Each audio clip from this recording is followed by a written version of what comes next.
रामकृष्ण परमहंस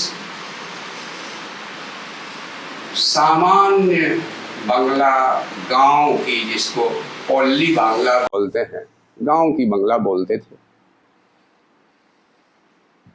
प्रारंभिक पाठशाला तक किसी तरह से उनकी शिक्षा हुई थी, लेकिन यह बोध उनको था कि एक होता है मानुष और दूसरा होता है मानहूस। हाथ पैर से, शरीर से एक आदमी दिखाई देता है, लेकिन जब वह मानहूस होता है, जब उसके मनुष्यत्व का बोध होता है,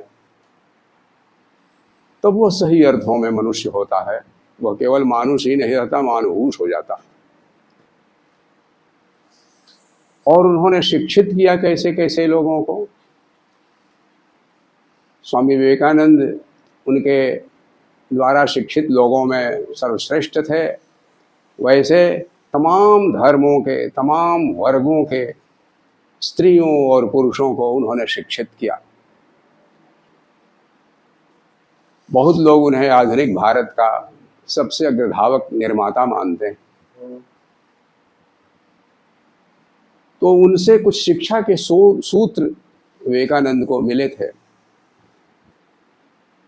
कैसे कैसे लोग शिक्षक हुए हैं। वे लोग मानते थे कि बुद्ध शिक्षक थे, कबीर शिक्षक थे, चैतन्य देव शिक्षक थे। शिक्षा को एक बहुत बड़े संदर्भ में वे लोग देखते थे। विवेकानंद ने बहुत अनोखे ढंग से परिभाषित किया शिक्षा को। रविन्द्रनाथ ठाकुर और विवेकानंद दोनों में लगभग विचारों का प्रकाश कई जगह आपको एक जैसा दिखाई देगा। विवेकानंद धर्म की भूमि से बोल रहे हैं और रविन्द्रनाथ साहित्य की भूमि से, लेकिन दोनों देश को संबोधित कर रहे हैं, देश की नई चेतना को संबोधित कर रहे हैं। जैसी परिभाषा उन्होंने धर्म की दी, विवेकानंद ने वैसी ही परिभाषा शिक्षा की भी दी। Man making education and man making religion I want. धर्म का भी काम है मनुष्य का निर्माण। अगर वह नहीं करता तो फिर वह अपना धर्म नहीं निभाता है। और शिक्षा का भी काम है मनुष्य का निर्माण। यह मनुष्य का निर्माण किस तरह करता है? विवेकानंद ने कहा, education is the manifestation of the perfection already in man. वो मनुष्य के भीतर पहले से ही जो मौजूद है पूर्णता,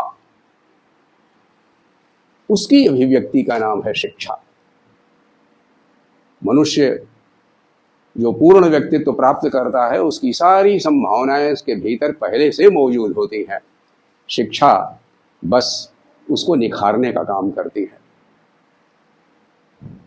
और धर्म, religion is the manifestation of the divinity already in man. मनुष्य के भीतर पहले से ही जो दिव्यत्व है, उसका ब्रह्म भाव है, उसका जो सबसे बड़ा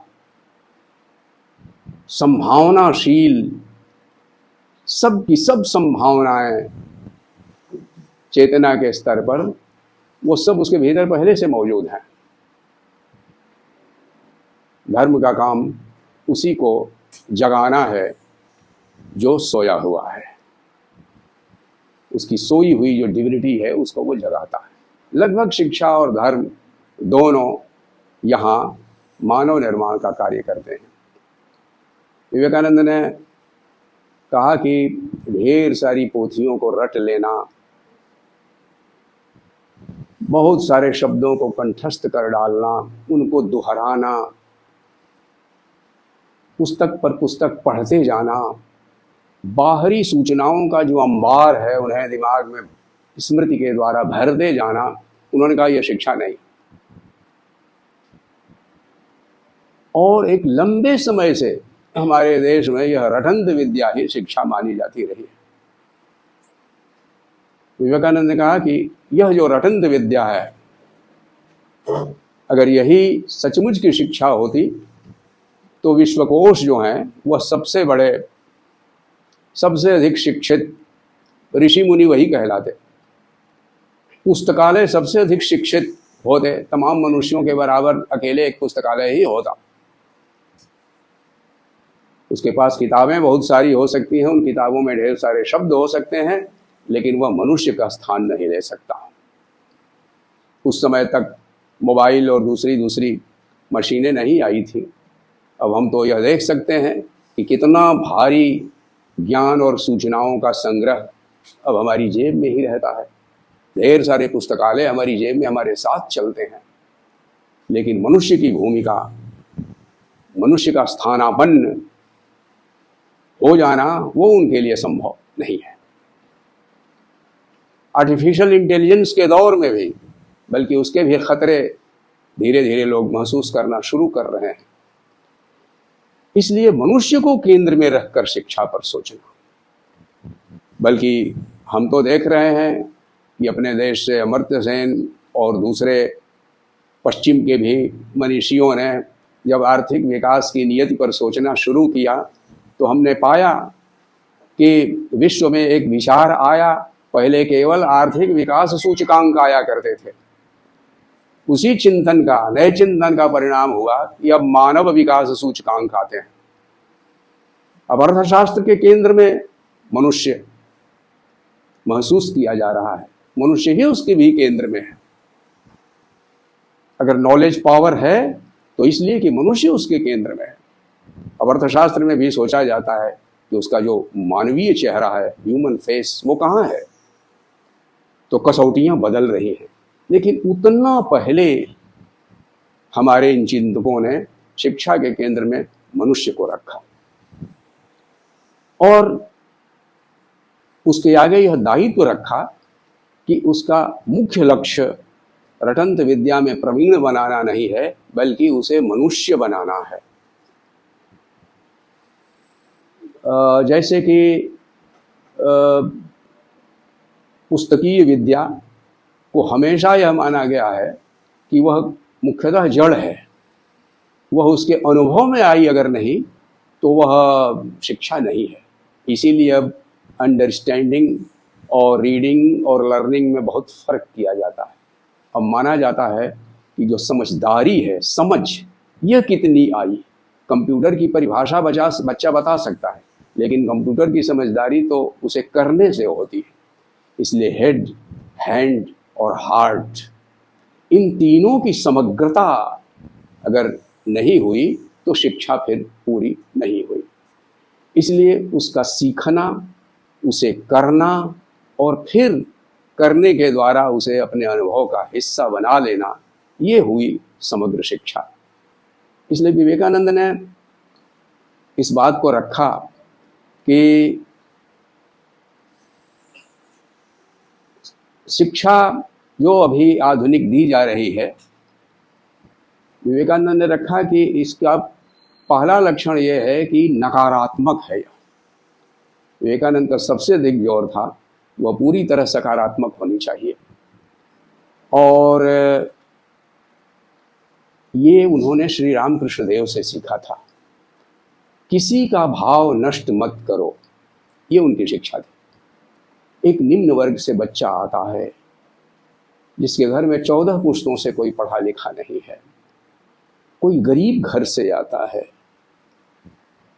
शारीरिक असमर्थता, मानसिक असमर्थता, बौद्धिक असमर्थता या समर्थता के भी कई स्तर हो सकते हैं, लेकिन जिस स्तर पर भी मनुष्य हो, चूंकि वह मनुष्य है इसलिए वह कुछ न कुछ जानता जरूर है। कहीं न कहीं उसके ज्ञान का, अनुभव का एक स्तर है, जहाँ है वहाँ से भी उसको नीचे मत गिरा दो, वरना तुम उसे कभी कुछ नहीं सिखा पाओगे।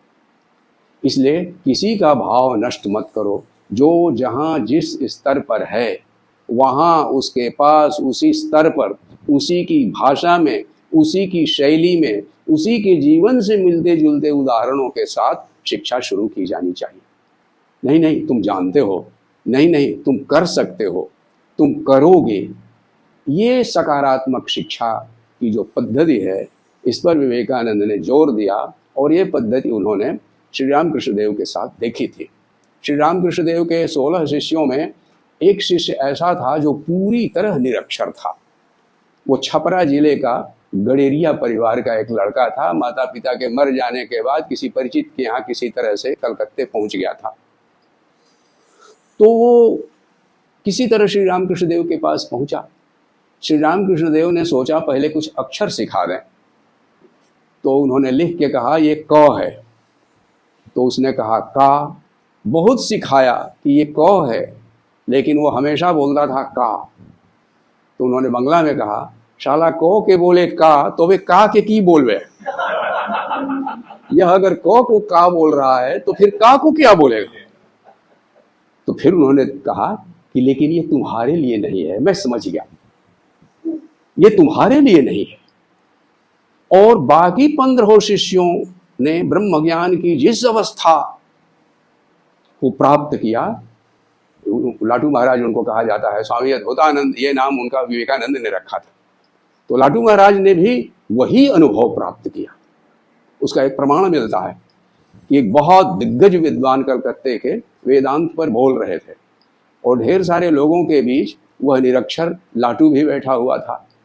तो उन्होंने कई बार कहा कि भाई ये क्या शास्त्रज्ञ हैं? तो कहा हाँ भाई ये शास्त्रज्ञ हैं। कई बार पूछा ये शास्त्रज्ञ है ना? कहा तुम इतना पूछ क्यों रहे हो? कहा भाई ये जो कह रहे हैं ना मैंने उसे देखा है। वो उपनिषद का श्लोक बता रहे थे कि अंगुष्ठ मात्र की एक ज्योति होती है जो यहाँ हृदय के केंद्र में विराजती है। कहा ये जो कह रहे हैं ये मैंने उसको देखा है, मैंने अनुभव किया है। अनुभव अक्षर से बड़ा है। इसलिए श्री रामकृष्ण देव ने पहचान लिया था ये बालक ग्रंथ ना ग्रंथी। उन्होंने कहा कि जो बहुत पढ़ लिख के किताबें आया है तो उसके साथ ढेर सारी ग्रंथियां भी लगी हुई हैं। उन ग्रंथियों को खोलना होगा तब मुझे इसकी शिक्षा शुरू करनी पड़ेगी। इसका मतलब कि सबके साथ कुछ न कुछ सकारात्मकता है और जिस स्तर पर उसकी सकारात्मकता है वहीं से उसको शुरू कर। इसलिए विवेकानंद ने हमेशा जोर दिया कि अभी जो शिक्षा चल रही है इसमें हमेशा भारत ऐसा है वैसा है, तुम्हारा धर्म ऐसा है, तुम्हारी भाषा ऐसी है, तुम्हारी संस्कृति ऐसी है, तुम्हारी कला कुछ नहीं है, तुम्हारी परंपरा कुछ नहीं है। यहां से जो शिक्षा शुरू हो रही है ये गधे पैदा कर रही है। इसलिए शिक्षा होनी चाहिए सकारात्मक। वो संस्कृत का श्लोक है जिसके अंत में आता है, विवेकानंद ने उसको उद्धृत किया है, यथा खरस चंदन भारवाही। कहा कि इन्होंने अक्षर रट लिए हैं, ग्रंथ के ग्रंथ याद कर लिए हैं, डिक्शनरियां रट ली हैं इन्होंने, और इन्होंने होड़ लगा दी है कि ठीक अंग्रेजों जैसा बोल सकें और उनको खुश कर सकें। तो ये है यथा खरस चंदन भारवाही, जैसे गधा है उसकी पीठ पर चंदन की लकड़ी लदी हुई है लेकिन चंदन की सुगंध का उसको पता नहीं है, बोझ का अनुभव कर रहा है, बोझ के मारे मरा जा रहा है लेकिन चंदन की सुगंध का उसको अनुभव नहीं है। इसी तरह से ज्ञान का बोझ ढोने वाले ये गधे हैं जो उस ज्ञान की सुगंध से बिल्कुल परिचित नहीं है, उनका पूरा व्यक्तित्व उससे अछूता है। दूसरे विवेकानंद ने कहा कि और इस ज्ञान का भी जो प्रकाश है जितना भी है वह बहुत कम लोगों तक पहुंचता है। उसकी वजह यह है कि यह अंग्रेजी में इस देश का जो बड़ा बहुसंख्यक हमारी जनता है वह इस प्रकाश से बहुत दूर है, क्योंकि ये शिक्षा जो भी जैसी भी दी जा रही है वह जनता की भाषा में नहीं दी जा रही। तो शिक्षा सकारात्मक होनी चाहिए और दूसरी शिक्षा सबके लिए होनी चाहिए, क्योंकि सबका मनुष्य होना जरूरी है। 10% लोग शिक्षित हो जाएं और 90% लोग अशिक्षित ही रहें, ऐसा कोई देश राष्ट्र कहलाने का अधिकारी नहीं है। राष्ट्र तो बचता है झोपड़ियों में और झोपड़ियों में रहने वाले लोगों में। इसलिए ये जो बहुसंख्यक साधारण जन हैं, कॉमन पीपल एंड वीमेन, उन्होंने कहा इनका अधिकार है शिक्षा पर, पहला अधिकार। इन तक शिक्षा का प्रकाश जाना बहुत जरूरी है। और विवेकानंद ने इसको छुपा के नहीं कहा, उन्होंने स्पष्ट कहा कि हजारों वर्षों से यह जो हमारा समाज हजारों जातियों में बंटा हुआ है और उसमें भी कुछ जातियां जो बिल्कुल अछूत हैं, उन्होंने कहा यह राष्ट्रीय पाप है। जिन्हें हम शूद्र कहते हैं, कहा उन्होंने उन तक शिक्षा पहुंचाने के लिए अगर कोई आलस्य कर रहा है और उसमें यह तर्क करता है कि वे अभी शिक्षा के योग्य नहीं हुए, तो मैं कहता हूं कि अगर ब्राह्मण योग्य हैं तो उनके लिए शिक्षक कम होने चाहिए, लेकिन शूद्रों को शिक्षित करने के लिए उनसे 10 गुना शिक्षकों की नियुक्ति होनी चाहिए। जो लोग सामाजिक रूप से, पारंपरिक रूप से अधिक दूर हैं शिक्षा से, उन पर व्यवस्था को पूरा जोर लगा देना चाहिए कि शिक्षा का प्रकाश उन तक पहुंचे। उन्होंने उदाहरण दिया कि अगर ब्राह्मण के लिए 1 शिक्षक तो शूद्र के लिए कम से कम 10 शिक्षक लगाए जाएं, और इस तरह एक नया राष्ट्र खड़ा हो सकता है। विवेकानंद ने कहा कि जनसाधारण को शिक्षित करने का भी एक ही तरीका नहीं हो सकता। कहा कि एक माध्यम है आंख, तो आंखों के जरिए जो अक्षर दिखाई देते हैं किताब में, यह हुआ एक माध्यम। लेकिन शिक्षा का एक दूसरा भी माध्यम है, वो है कान। तो अशिक्षित जनता अक्षर सीखने तक इंतजार करती रहे। कहा उन तक बहुत जल्दी पहुंचे शिक्षा का प्रकाश। इसलिए जरूरी है कि उन्हीं के अन्न से पलने वाले जो हजारों हजार साधु सन्यासी भिक्षु घूमते फिरते हैं, ये जनता के बीच तो जाते ही हैं खाने पीने, नक्शा, ग्लोब, प्रोजेक्टर्स लेके ये उनके बीच जाएं, उनकी बस्तियों में जाएं, और जब वे अपने काम काज से खाली हों शाम को, रात को, तो उनके बीच उसके जरिए उन्हें भूगोल की शिक्षा दें, ताकि वो जान सकें कि इस देश के किस हिस्से में वह रह रहे हैं, इस देश में और कौन कौन से हिस्से हैं, और इस पूरी दुनिया में ढेर सारे जो देश हैं उनमें यह देश कहाँ है। इस तरह वो उनकी चेतना का विस्तार करना यह बहुत जरूरी है, और ये कान के जरिए हो सकता है। इसलिए जो अशिक्षित हैं उन तक भी लोग पहुंचे शिक्षा का प्रकाश लेकर। एक मुहावरा था फारसी का जो हिंदी में भी चलता है। उन्होंने कहा कि अगर पहाड़ मोहम्मद तक नहीं जा सकता तो मोहम्मद को ही पहाड़ तक आना चाहिए। तो उन्होंने कहा कि जो लोग शिक्षित हैं, ये उनका धर्म है कि वे उनकी झोपड़ियों तक जाएं। ये बहुत बाद में हुआ, जो चरवाहा स्कूल खुले सोवियत संघ में, और चलंत स्कूल खुले जिसमें स्टेपी में चराने वाले चरवाहों के बीच शिक्षक भी उनके साथ ही साथ चलते थे, और जहाँ भी वे खेमा गाड़ते थे वहीं रात्रि पाठशालाएं हुआ करती थी। तो जो जिस स्थिति में जहाँ है, उस जनसाधारण को उस स्थिति में उसी प्रकार से शिक्षित करने में पूरा जोर लगा दिया जाना चाहिए, और उसे उसी की भाषा में शिक्षित किया जाना चाहिए। जिस भाषा में हम प्रेम करते हैं, जिस भाषा में हम अपना क्रोध व्यक्त करते हैं, जिस भाषा में हम व्यंग्य करते हैं, जिस भाषा में हम उपदेश देते हैं, जिस भाषा में हम डांटते और फटकारते हैं, वही भाषा तो ज्ञान के लिए भी सबसे अधिक माकूल है, सबसे अधिक समर्थ है। जब मनुष्य के इतने भावों का वहन वह भाषा कर ले रही है, तो ज्ञान का वहन करने के लिए सबसे समर्थ भाषा, सबसे उपयुक्त भाषा वही है जो उसकी मातृभाषा है, और वह सरल ढंग से इस तरह समझाई जा सकती है। द ग्रेटेस्ट थिंग्स और the simplest, the greatest truths always और द सिंपलेस्ट। उन्होंने कहा था महानतम सत्य हमेशा सरलतम ढंग से लोगों के पास पहुंचते हैं। वे सबसे सरल होते हैं, लेकिन हमने सरल चीज़ों को भी बहुत कठिन ढंग से और जटिल ढंग से लोगों तक उनके सिर पर बोझ की तरह से, ईंट और कंकड़ और पत्थर की तरह से डालने की पद्धति चला रखी है। विवेकानंद ने स्त्री शिक्षा पर भी बहुत जोर दिया, और उन्होंने कहा कि यह भूलना मत कि यह आधी आबादी है, और पश्चिम में तमाम देशों में घूम घूम कर मैंने सोचा कि ये इतने श्री संपन्न हैं, इतने स्वाभिमानी हैं, इतना इनमें स्वातंत्र्य बोध है, हमारे लोग इतने दबे हुए क्यों, इतने गरीब क्यों हैं, उनमें स्वाभिमान की मात्रा इतना कम क्यों है। तो उन्होंने कहा कि मैंने यही पता लगाया कि इसका कारण है शिक्षा। इसलिए अपने देश में उन्होंने कहा कि समाज सुधार की लहर आई हुई है, कुछ मुट्ठी भर लोग हैं जिन्होंने अंग्रेजी पढ़ी लिखी है, देश विदेश भी गए हुए हैं, वे समाज सुधार पर लंबे लंबे लेक्चर्स देते हैं।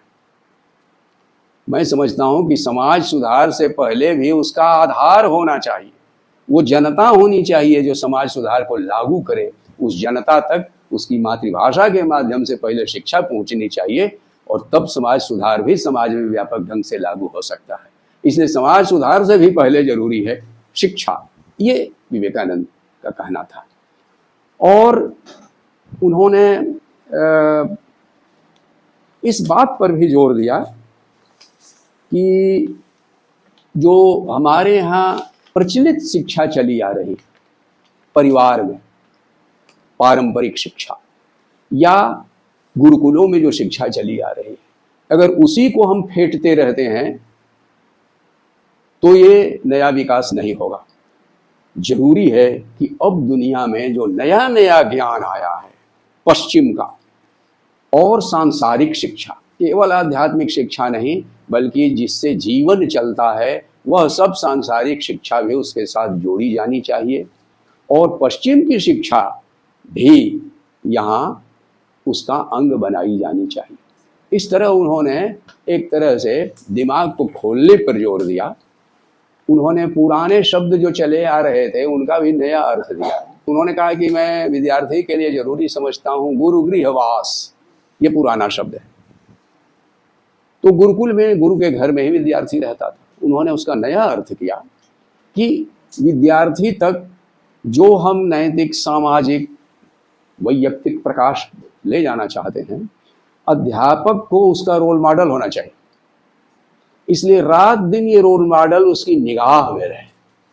वह केवल शब्दों से ही नहीं बल्कि जीवंत उदाहरण में भी उस शिक्षा को देख कर भी सीखता, यानी वह आचरण की भाषा को भी अपनी आंखों के सामने देखे। और इसीलिए शिक्षकों पर विशेष रूप से उन्होंने जोर दिया कि शिक्षकों का यह काम, शिक्षक कभी भी यह अहंकार न करे कि वह विद्यार्थी को कहीं से ज्ञान दे सकता है। कोई भी ज्ञान बाहर से नहीं दिया जा सकता। वह ज्ञान वास्तव में उस विद्यार्थी के भीतर पहले से मौजूद है, ऑलरेडी इन मैन, उसके भीतर पहले से मौजूद है। उसे केवल राह की बाधाओं को हटा देना है और तब वह छात्र के स्तर पर उसका पहुंचना बहुत जरूरी है। उसका व्यक्तित्व माँ जैसा होना चाहिए। बच्चा चाहे जैसा भी हो, वह उसका बच्चा है, इस भाव से उसके स्तर पर पहुंचकर उसकी भाषा में और उसके स्तर पर, यानी कि एक प्रतिभाशाली छात्रों की एक कसौटी, औसत कसौटी बनाकर बाकी उस कसौटी के नीचे जो रह जाते हैं उनको छोड़ नहीं दिया जाना चाहिए, बल्कि हर एक को उठाने का कर्तव्य शिक्षक का है। और ये शिक्षक के जरिए, शिक्षा के जरिए ये काम किया जा सकता है। इसीलिए उन्होंने कहा लोक शिक्षण। और ये जो लोक शिक्षण है यह केवल स्कूल के जरिए ही नहीं, जो उसके हजार हजार अनौपचारिक रूप हैं वो भी उसमें जोड़े जाने चाहिए। उन्होंने लक्ष्य किया कि जो यूरोप है वहाँ भी मैंने सुना है कि अगर गरीब लोगों को भी शिक्षित कर दिया जाएगा तो हम लोगों का काम कौन करेगा। कहा कि भारत में भी जो भद्र संभ्रांत भद्र लोग हैं वो यह विचार रखता है, यह भाव उसके मन में है। उसके लिए हजार तर्क वह देता है कि अभी ये योग्य नहीं है, अभी ये शिक्षा के लिए तैयार नहीं है। वास्तव में उनके मन में होता है कि अगर ये भी अगर शिक्षित हो जाते हैं, यह भी हमारी बराबरी में आ जाते हैं तो ये ठीक नहीं होगा। तो उन्होंने कहा कि यह जो समानता है, यह जो स्वतंत्रता है, इसके अनुकूल एक वातावरण बनाना बहुत जरूरी है। इसीलिए उन्होंने कहा था कि इन धनी और भद्र लोग से आशा छोड़ देनी चाहिए। हमारी आशा उन गरीब लोगों से है जो शिक्षा के लिए भूखे और प्यासे हैं। रविंद्रनाथ ने शिक्षा की, धर्म की परिभाषा नहीं दी, एक कवि की तरह से बराबर उन्होंने देखा और इस पर सोचा। शिलाईदह में उनकी जमींदारी थी, वह ढाका में, बांग्लादेश में, वह यानी पूर्वी बंगाल में वह जाते थे, अपनी जमींदारी में गरीबों को देखते थे। और उन्होंने कई बार कांग्रेस नेताओं से इस बात की आलोचना की कि अभी इस देश का जो शिक्षित समाज है वह इस देश को नहीं जानता, उसके पास जितना प्रकाश है वास्तव में बहुसंख्यक जनता उस प्रकाश से बहुत दूर है। इसलिए पहले व्यक्ति हैं जिन्होंने कहा कि शिक्षित लोग इस देश को वास्तव में पूरा पूरा नहीं जानते, क्योंकि इस देश में अपने को बाकी लोगों से दूर रखने का एक बड़ा अभ्यास रहा है, सामाजिक अलगाव की एक दूरी रही है, और इसके जरिए शिक्षा पक्के ईंटों से बनी हुई कुएं में जो सुरक्षित जल है उसके जैसा है। और इस जल तक पहुंचने के लिए उन्होंने कहा इस कुएं के पुजारी लोग भारी फीस वसूल करते हैं। ये जो भारी फीस वसूल करके कुएं का पानी देना है, ये शिक्षा की सबसे बड़ी सीमा है। इसलिए कवि की भाषा में उन्होंने भी इस बात को लक्षित किया कि जो जन साधारण है वह शिक्षा से वंचित है, और यह एक चुनौती है, यह एक बड़ी चुनौती है। उन्होंने कहा कि स्वराज्य का शोर है, लेकिन शिक्षा के क्षेत्र का जो स्वराज्य है उसकी चिंता नहीं की जा रही। शिक्षा जैसी चल रही है, मान लिया गया है कि यही वास्तव में शिक्षा है। इस तरह से उन्होंने भारत की और पश्चिम की भी जो विश्वविद्यालय या स्कूल शिक्षा है उसकी सीमा को वह बहुत ठीक ठीक जानते थे।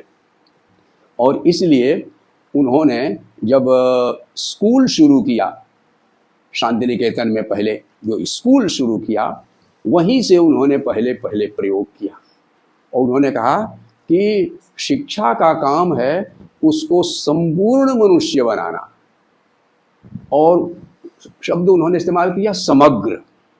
उस समग्रता का मतलब है कि वो हो पहाड़, पत्थर, जमीन, वृक्ष, वनस्पति, पशु, पक्षी, जीव जंतु सहित इस मानव समाज को जाने। केवल अपने और अपने परिवार को नहीं, बल्कि समूचा मानव समाज भी अपर्याप्त है। समग्र को वह तभी जानेगा जब वह जानेगा कि यह जो विश्व है पूरा, जड़ और चेतन सब, ये कैसे कुल मिला जुला कर एक है और परस्पर निर्भर है, इसका बोध होना बहुत जरूरी है। और यह शिक्षा प्राकृतिक परिवेश के ही भीतर हो सकती है। इसलिए उन्होंने हमेशा ऐसे स्कूल की परिकल्पना की जो खेतों, पेड़ों यानी प्राकृतिक परिवेश के बीच में वह अपनी आंखों से समग्र जीवन को देखे। और इसलिए शिक्षा का एक बड़ा दायित्व है कि वह जीवन का जो समग्र बोध है, मिट्टी, पानी, आकाश, वायु, वृक्ष, वनस्पति, जीव जंतु सब मिला के पूरा मनुष्य, और सब एक दूसरे पर कैसे निर्भर है, यह परस्पर की निर्भरता, यह जो अविच्छिन्न जीवन का बोध है, ये बोध पाने का अधिकार सबको है। और जो प्रकृति के ज्यादा निकट रहते हैं उनके पास यह बोध सबसे अधिक है। दूसरे, वह शिक्षा सहज होनी चाहिए। सिर्फ वो शब्द ही न जाने, वर्षा शब्द ही न जाने, वर्षा क्या होती है इसको वह जाने, वर्षा में भीग कर जाने।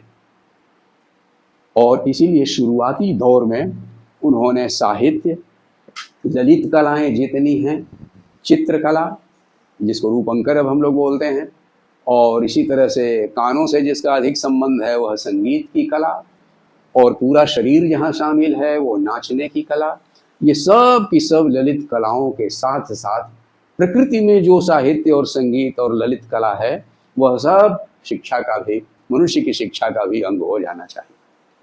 तो ये जो आरंभिक प्रयोग ही हुआ उनका, वो समग्रता को लेकर के हुआ।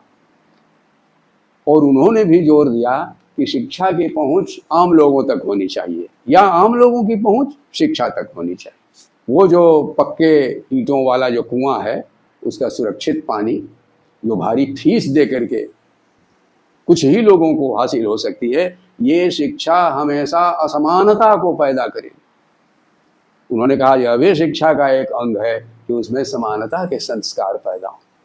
भारी फीस वसूल कर जो शिक्षा दी जा रही है, यह कभी भी समानता सामाजिक, शुरू में हमारे देश में भी जब शिक्षा शुरू हुई थी तो उसमें ये एक आदर्श था कि सभी टाट पट्टी पर, सभी एक ढंग से बैठ करके, सभी जातियों के लोग एक ढंग से, ये शिक्षा का एक अंग था जिसके जरिए सामाजिक समानता का बोध दिया जाना था। लेकिन क्रमशः यह शिक्षा मुट्ठी भर के लोगों की संपत्ति बन के जो रह गई है, तो रविंद्रनाथ ने इस पर जोर दिया कि वह सबकी संपत्ति बने। और स्कूल पर उन्होंने ध्यान दिया कि यह स्वतंत्रता, इसको भी ठीक से समझ लिया जाना चाहिए। उन्होंने कहा कि वो जो बच्चा है वह देवदूत के समान, इसके पास एक विशेष शक्ति है और वह है कल्पना शक्ति। उन्होंने कहा इस कल्पना शक्ति को रोकने के 1000 उपाय हमने कर डाले हैं शिक्षा में। कहा इस कल्पना शक्ति को स्वतंत्रता की जरूरत है जो उड़ान भर सके। कोई चित्रकला में उड़ान भर सकता है, कोई ललित कला के दूसरे अंगों में उड़ान भर सकता है, लेकिन इस कल्पना शक्ति के लिए स्वतंत्रता का वातावरण जरूर। उसके साथ ही उन्होंने जोड़ा कि लेकिन स्कूलिंग में ये स्वतंत्रता बिना अनुशासन का सोपान पार किए नहीं आ सकती, जिसे कड़ाई से पालन किया जाना चाहिए। वो बुनियादी अनुशासन क्या है? उन्होंने कहा शरीर की देखभाल, समय से भोजन बनाना, भोजन खाना, अपने कपड़े साफ रखना, कपड़ों को सुरक्षित अपनी जगह पर रखना, और जो घर है जहां वह रह रहा है, बंगला में कमरे को भी घर ही बोलते हैं असल में, है ना, तो घोरे, तो मैंने जो कमरा है उसका जहां वह रह रहा है उस जगह की भी साफ सफाई छात्र खुद करें। तो घर और शरीर की देखभाल संबंधी जितने भी नियम हैं उनका कड़ाई से पालन कराया जाए। कहा यह सोपान पार करके ही बच्चा स्वतंत्रता के लिए अधिक से अधिक स्वतंत्र रह सकेगा। कहा कि शरीर की देखभाल का सोपान पार होने के बाद ही दिमाग को स्वतंत्रता के लिए अधिक अवकाश मिलेगा। इसलिए उन्होंने व्यावहारिक रूप से चूंकि प्रयोग शुरू किया, इसलिए उन्होंने केवल लिखा नहीं, प्रयोग करते गए और एक एक चीज वह जोड़ते गए।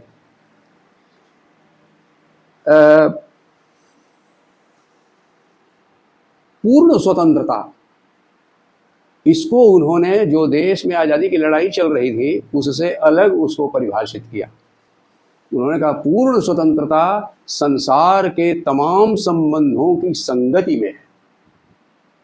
पूरे संसार से अलग अपने देश को समझना, देश के किसी एक हिस्से या कई हिस्सों से अलग करके अपने देश को समझना, यह एक बहुत अधूरी समझ है। अगर एक देश के हिस्से को या कुछ हिस्सों को बिल्कुल अलग करके भारत को समझते हैं तो आप भारत को ठीक से समझते नहीं जानते। इसलिए ये बचपन से ही, छुटपन से ही यह संस्कार डालना चाहिए कि वह पूरे इस विश्व को समझे और उस विश्व की संगति में अपने देश को समझे। उन्होंने 2 बड़े अपने असंतोष के कारण बतलाए हैं। उन्होंने बहुत शुरुआती में 1922 के आसपास ही कॉजेज ऑफ डिससैटिस्फैक्शन एक निबंध लिखा था। उन्होंने कहा कि मेरे असंतोष के 2 मुख्य कारण, एक तो है परदेशी भाषा और दूसरे उन्होंने कहा कि राष्ट्रवादी शिक्षा। रविंद्रनाथ को समझना है तो ये दूसरा वाला जो है इसको समझना ठीक से जरूरी है, क्योंकि इसमें गलतफहमी हो सकती है। उन्होंने कहा ये जो परदेशी भाषा है ये बच्चे को केवल भाषा सीखने में ही अटका के रखती। शिक्षा के जरिए जो समग्र बोध होना था वहां तक वो जा ही नहीं सकता बच्चा। उन्होंने कहा इसको इस हद तक अनिवार्य कर दिया गया है कि अपनी भाषा में बोलना ही जैसे पाप हो। यह बुनियादी पाप की तरह से घर करता जा रहा है। कुछ स्कूल हैं जिनके खबरें आती हैं कि बच्चे ने हिंदी में बोल दिया तो उसको जो है दंडित किया जाता है। तो वास्तव में ये धीरे धीरे मन में ही नहीं रह गया, यह व्यवहार में भी आ गया। तो परदेशी भाषा बोलना धर्म और अपनी भाषा बोलना पाप, उसको छोटा समझना। चूंकि माँ बाप और गांव वाले और घर वाले अपनी भाषा बोलते हैं इसलिए वे छोटे, और जो परदेशी भाषा बोलते हैं वो बड़े। ये सारी चीजें किस हद तक उसके पूरे मन मानस को बदलती हैं, और ऐसा मन मानस बदला हुआ किस तरह का आदमी होता है, किस प्रकार की माइंड मेकिंग हो रही है। हम समझते हैं केवल भाषा सिखा रहे हैं, वास्तव में माइंड मेकिंग हम आदमी बना रहे हैं। इस तरह का आदमी बना रहा है जो देश की भाषा बोलने वाले को छोटा समझता है, उसकी जरूरत को ध्यान से सुनता ही नहीं, उसकी जरूरत कोई जरूरत ही नहीं है। वो जो बोल रहा है अपने आसन से वो जरूरत है, वही किया जाना चाहिए। उन्होंने कहा विदेशी प्रभुत्व के अपमान के कारण हमारे देश में बेवकूफाना किस्म की देशभक्ति पैदा हो गई है। ये रविंद्रनाथ के शब्द हैं, बेवकूफाना किस्म की देशभक्ति, यानी कि हम सबसे बड़े ज्ञानी बाकी सब अज्ञानी, हम आध्यात्मिक बाकी सब भौतिकवादी, हम पुण्यशाली बाकी पापी। ये जो बन जाते हैं कंपार्टमेंट्स दिमाग में, उन्होंने कहा कि इस चीज ने देशभक्ति को ही बेवकूफी से भर दिया है, वो आदमी को और कुछ सुनना ही नहीं चाहता। और उन्होंने कहा इस राष्ट्रवादी शिक्षा की वजह से स्वयं अपने देश के भीतर जो ज्ञान की विविधता है, नाना परंपराएं हैं, इन सब से धीरे धीरे आंख मूंदना, एक परंपरा को, एक विचार को पकड़ के उसी को पूरा विचार और पूरा ज्ञान मानकर चलना, ये शिक्षा की जो पद्धति शुरू हो गई है राष्ट्रवादी शिक्षा, इसने उसी तरह के मनुष्य पैदा किए हैं। इसीलिए जीवन के अंतिम दिनों में 1922-25 में तो उन्होंने जोर दिया साहित्य, संगीत, ललित कला पर। 1935 के बाद उनमें जबरदस्त परिवर्तन आया, और जब सोवियत संघ से लौट के आए तब तो उन्होंने स्कूलों को भी निकट से देखा और बच्चों के बीच बैठ के उन्होंने काफ़ी बातचीत की। उन्होंने लक्ष्य किया कि वे बच्चे इतने प्रश्न कर रहे थे, जाने कितना कितना वो जानना चाहते हैं मेरे बारे में और मेरे देश के बारे में और मेरी संस्कृति के बारे में। उन्होंने कहा मैंने तो शांति निकेतन में कितना प्रयोग किया, अपने बच्चों को बहुत कोशिश की कि वे प्रश्न पूछना सीखें। उन्होंने कहा कि ऐसा हो गया है इस परंपरा में कि हमारे बच्चों ने बोलना बंद कर दिया, वो एकदम बस कान बंद करके, कान खोल के और मुंह बंद करके सुनते हैं, बस वन वे ट्रैफिक, वे कोई प्रश्न नहीं पूछते। ये उन्होंने संस्कार डाल लिया है कि न बोलना न पूछना, ये अच्छे विद्यार्थी का लक्षण।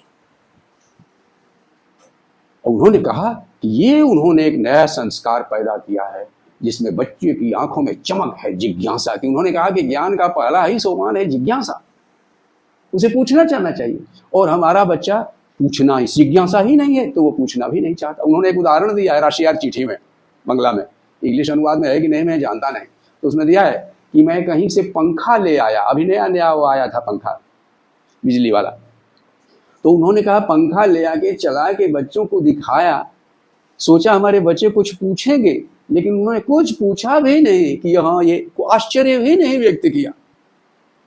कहा कि इस हद तक कुंद हो जाना दिमाग का, कहा मैं एकदम डर गया। इसलिए रविंद्रनाथ का इस पर जोर है। स्वतंत्रता इस रूप में भी है कि बच्चा पूछे, अध्यापक बोले, छात्र भी पूछे। उनके सामने बचपन से उन्होंने उपनिषदों का अध्ययन किया था, पिता ने कराया था, तो वहां पूछना और बोलना दोनों साथ साथ चल रहा।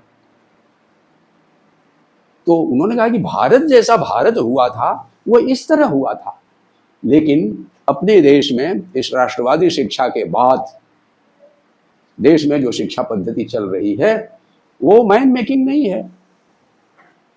तो धीरे धीरे उन्होंने जोर दिया 1935 के बाद, रशिया से आने के बाद खास तौर पर वह जोर दिया कि दिमाग, उन्होंने कहा यह शिक्षा दिमाग को खोलती है, तो दिमाग अगर कुंद है तो शिक्षा का कोई मतलब नहीं हुआ। तो उन्होंने उस वृद्धावस्था में, आपको याद होगा, एक किताब बच्चों के लिए लिखी थी, विश्व परिचय, और उन्होंने जोर दिया शांति निकेतन के अध्यापकों से कि विज्ञान की प्रारंभिक शिक्षाएं बच्चों को अवश्य दी। उस समय हर समय उनके दिमाग में यही गूंजता था कि यह जो विज्ञान है और वैज्ञानिक सोच ये जनता तक पहुंच जाना चाहिए। जो विवेकानंद ने कहा था सन्यासियों से कि ग्लोब, नक्शा, प्रोजेक्टर लेकर जाओ, वो अक्षर भले न जाने, लेकिन जो वैज्ञानिक साइंटिफिक, एक लेख मैंने पढ़ा था जयंत नार्लिकर का। उन्होंने कहा साइंस पढ़ने से साइंटिफिक टेम्पर आ जाए ये जरूरी नहीं है। तो हमारी जनता में साइंस पढ़े हुए बहुत सारे लोग हैं, लेकिन उनमें साइंटिफिक टेम्पर नहीं बन पाया, बल्कि साइंस पढ़े हुए लोग भी अनसाइंटिफिक बातें करते हैं। उन्होंने सियालदह का उदाहरण दिया है बड़े दुख के साथ। उन्होंने कहा मैंने अपने सियालदह के गांव में देखा है कि ढेर सारे साधु और सन्यासी धर्म का बाना पहने हुए उनके बीच घूमते हैं और ईश्वर की आड़ में तरह तरह के जब विचार करते हैं, और लोग हैं कि उन पर भरोसा करते हैं। आदमी का दिमाग नहीं खुला। इस दिमाग को खोलने के लिए जरूरी है कि जन साधारण तक यह विज्ञान का प्रकाश पहुंचे। ये चिंता उनकी अंतिम दिनों में बढ़ती चली गई थी। हमने देखा कोरोना काल में और देश में, अब तो विश्व में माना जा रहा है ये सब वायरस किसी न किसी रूप में रहेंगे, ये खत्म नहीं हो गए, इसलिए महामारियां आएंगी। इसमें जनसाधारण का वैज्ञानिक सोच संपन्न होना कितना जरूरी है। उस समय कितना ठगा गलत लोगों ने गरीब लोगों की जेब ढीली की, जब लोगों को अनाज भी, भोजन भी नहीं मिल रहा था। इस तो विवेकानंद का यह जो, रविंद्रनाथ का यह जो सोच है, इस दृष्टि से बड़ा एक क्रांतिकारी सोच है। वो सोच कुछ बड़ी लेबोरेटरीज बनाने का सोच नहीं है, वो पूरे देश को ही लेबोरेटरी बना देने का है, पूरे देश को विश्वविद्यालय बना देने का सोच है, पूरे देश के लोगों को साइंटिफिक टेम्पर से, पूरे देश के दिमागी गुलामी जो राहुल जी कहते थे, उस दिमागी गुलामी को खत्म करने पर। इसका उन्होंने संबंध गुलामी और एकता से भी जोड़ा। राष्ट्रीय एकता का उस समय बहुत जोर था। तो रविंद्रनाथ ने कहा यह देश की एकता के लिए भी जरूरी है। आपको ध्यान होगा आचार्य हरिहर प्रसाद द्विवेदी का एक निबंध है जिसमें उन्होंने कहा था कि वैज्ञानिक भूमि पर, विज्ञान की भूमि पर ही देश को एकताबद्ध किया जा सकता है, क्योंकि धर्म बहुत सारे हैं, भाषाएं बहुत सारी हैं, पूजा पद्धतियां बहुत सारी हैं, पूजा के केंद्र ढेर सारे हैं, लेकिन जो विज्ञान का विचार है वह पूरे विश्व में एक। इसलिए राष्ट्रीय एकता के लिए, वैश्विक एकता के लिए और इस तरह के मन वाला मनुष्य बनाने के लिए यह बहुत जरूरी है। तो ये रविंद्रनाथ का एक बहुत भारी योगदान है इस मामले में, जो अंतिम दिनों में उन्होंने खास तौर से इस पर जोर दिया। एक बात और कि वह कवि थे, और पुरानी भाषा में कहें कि ऋषि, नई भाषा में कहिए कि वो दृष्टा थे। तो वो खुद अपने को भी देखते रहते थे और अपने प्रयोगों को भी देखते रहते थे। इसलिए अपने शांति निकेतन से वो बहुत निराश थे। ये जान के आपको अद्भुत लगे। उन्होंने कहा जिस शांति निकेतन की मैंने कल्पना की थी वो अब कहाँ है। उसके जो आदर्श वाक्य थे, यत्र विश्वम भवत्येक नीडम, मैंने सोचा था कि यह देश और शेष विश्व के बीच में एक सेतु का काम करे। और ये शांति निकेतन के लिए जो सोचा था उन्होंने, वास्तव में ये सब विश्वविद्यालयों के लिए होना चाहिए, तभी तो वो यूनिवर्सिटी है। तो ये जो वैश्विकता है, विश्वविद्यालयपन है, ये तो तभी आएगा जब पूरे विश्व की एकता के स्तर पर, पूरा विश्व एक है, इस स्तर पर जाकर हम सोचें। तो शांति निकेतन का जो उन्होंने मूल्यांकन किया, उस कसौटी पर अगर अपने सब विश्वविद्यालयों को हम देखें तो एक निष्कर्ष हमारे सामने आता है। इसीलिए मैं कहूँगा कि ये साखी संवाद एक बहुत बड़े संदर्भ में ये संवाद शुरू कर रहा है। इसमें हम अपने को, अपनी शिक्षा को, शिक्षा के जितने प्रयोग हुए हैं अब तक, उन सबको भी हम कसौटी पर कस सकते हैं और देख सकते हैं कि हम उसमें कितना सफल हुए। उन्होंने दूसरी आलोचना यह की कि स्वतंत्रता का वातावरण इसे होना चाहिए था, तो तरह तरह के जो नियम कानून बनने लगे उससे वो बहुत आहत हुए। उन्होंने कहा कि निर्णय लेने की प्रक्रिया में अध्यापकीय परिषद की जो लोकतांत्रिक भूमिका थी वो कम से कम होती चली जा रही। राधाकृष्णन ने अपने पहले विश्वविद्यालय शिक्षा वाले रिपोर्ट में, उसी में इन लोगों ने फिर दौलत को उठाया। सब लोगों ने ये परिकल्पना की कि छात्रों की भी परिषद हो, अध्यापकों की परिषद हो, अनेक स्तरों की परिषदें, कर्मचारियों की परिषदें हों, और इन परिषदों के बीच संवाद के जरिए एक लोकतांत्रिक प्रबंधन विश्वविद्यालयों में होना चाहिए। तो ये रविंद्रनाथ की ये जो आशा थी वो खंडित होती दिखाई दी, तो इसको लेकर के वो बहुत निराश थे। जब अभी सोचा भी नहीं जा रहा था ओपन यूनिवर्सिटी के बारे में, उस समय कलकत्ता यूनिवर्सिटी को उन्होंने पत्र लिख करके खुला विश्वविद्यालय जैसी एक योजना का सुझाव दिया था, जिसे यूनिवर्सिटी ने उसी समय अस्वीकार कर दिया। तो उसमें वही था, उनका विचार था, देश में बहुसंख्यक लोग हैं जिनको बगैर किसी दाखिले के, बगैर किसी फीस के, और उनमें ज्ञान की क्षमता है, उन्होंने कुछ पढ़ा लिखा है, तो उनको सीधे परीक्षा में बैठने का आप अधिकार दें, इसके जरिए आपके ज्ञान का विस्तार होगा। तो जाहिर है कि कोई भी व्यवस्था इसको फालतू कहकर, वैसे ही कलकत्ता यूनिवर्सिटी ने भी इसको फालतू कह करके इसको इनकार कर दिया। दूसरे समानता पर तो उन्होंने खैर बहुत जोर दिया है। इसके अलावे जो हमारी बहुसंख्यक जनता है वह कर्मशील है, ढेर सारे पेशों में है। हम अभी प्रोफेशनल्स की चिंता में लगे हैं, इंजीनियर, डॉक्टर्स, प्रबंधक, मैनेजर और तरह तरह के जितने, तो प्रोफेशनल्स तो हमको मिल रहे हैं, लेकिन मनुष्य अब जब चिंता सताने लगी है, तो जैसा प्रोफेसर शाही ने कहा, इसीलिए वैल्यू एजुकेशन की मांग भी बढ़ी है ना, कि आदमी है लेकिन उसमें वैल्यू नहीं है, प्रोफेशन है वैल्यू नहीं है। जैसे कि सत्य, ये सबसे पहले जरूरी है, इसके बगैर तो कोई काम नहीं किया जा सकता। तो ये जो वैल्यूज हैं, इसका मतलब कि इसका अभाव महसूस किया जा रहा है। इसका अभाव ही बतलाता है कि आदमी का अभाव।